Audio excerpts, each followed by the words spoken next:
Max Weber's work, The Protestant Ethic and the Spirit of Capitalism, is one of the greatest achievements of modern sociology.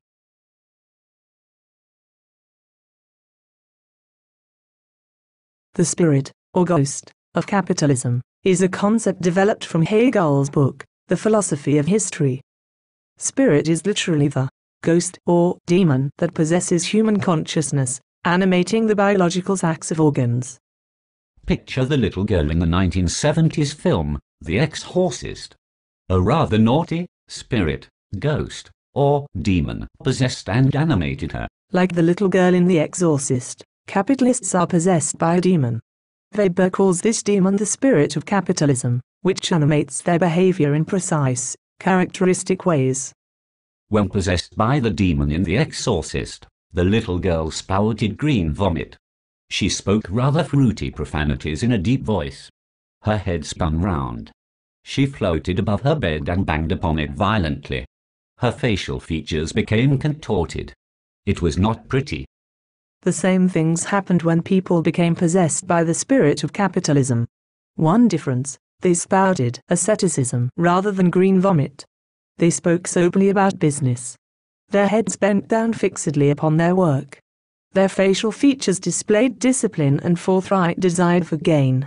Still, from certain angles, some of them looked only slightly better than a demon-possessed girl.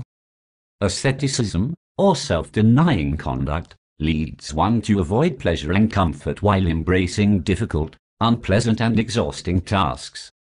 Asceticism was the central trait of capitalism's spirit, its most distinguishing feature. Ben Franklin was Weber's prototype. Hard work, penny-pinching thriftiness, saving and investing, avoidance of idleness, perpetual reinvestment, constant search for new ways to make money. These traits define the capitalist. It is easy to see how those possessed by this spirit succeeded in a free market economy. They worked harder. They worked longer. They spent little. They invested much. They undersold their competitors. They expanded their markets. They employed others and forced into a similarly ascetic life. They made tallow out of cattle, and money out of men.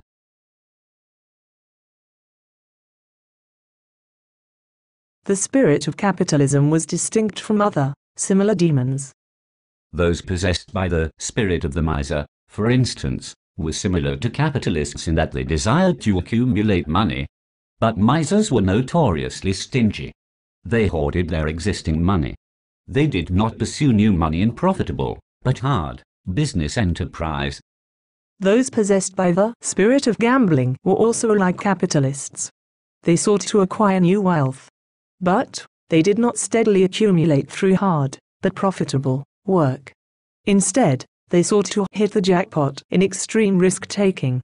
Speculators, gold diggers, and actual gamblers all have this non-capitalist spirit.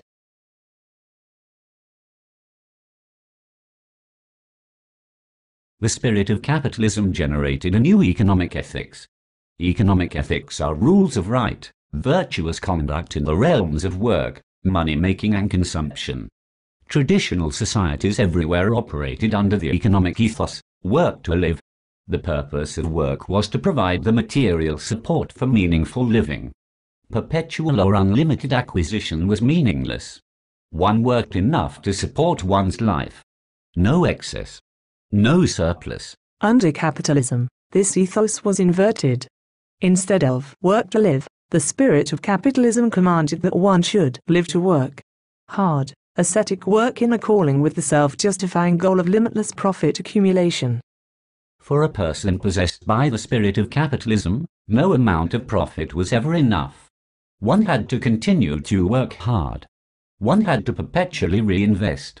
One had to continue to avoid pleasure, comfort and enjoyment. All of this was justified as an end in itself with no higher purpose, no higher aim. How did such asceticism come to dominate the modern, Western world? How did the spirit of capitalism possess and animate the modern world? Weber's book pursues an answer to this question. Weber argues that the spirit of capitalism was preceded by another, slightly different ghost, the spirit of ascetic Protestant Christianity. This demon possessed millions throughout Europe and America. The behavior of many of these ascetic Protestants looked, to Weber's eye, very similar to behavior animated by the spirit of capitalism. In the next installment, we will trace Weber's argument about ascetic Protestant Christianity as the vanishing mediator that made straight the path for the spirit of capitalism. Stay tuned.